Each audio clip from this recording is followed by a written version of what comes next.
how to send disappearing messages on WhatsApp. Hey everyone, welcome back to the channel. If you're new here, don't forget to hit the subscribe button and turn on the notification bell to not miss any updates. So in this quick tutorial, I'll show you how you can use the disappearing photos feature on your WhatsApp.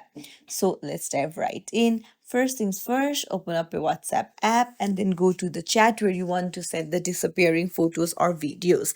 Then on the very bottom left, you'll find plus icon, tap on it, and then tap on photos.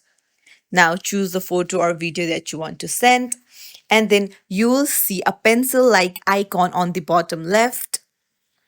You can tap on it and then you can just edit the video or photo however you want.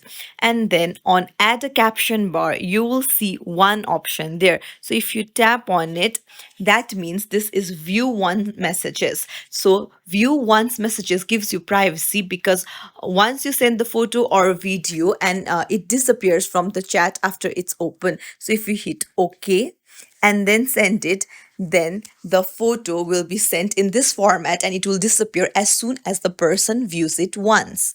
And that's it. It's as simple as that. If you found this tutorial helpful, don't forget to like and subscribe to our channel for more tips and tricks. Thank you for watching.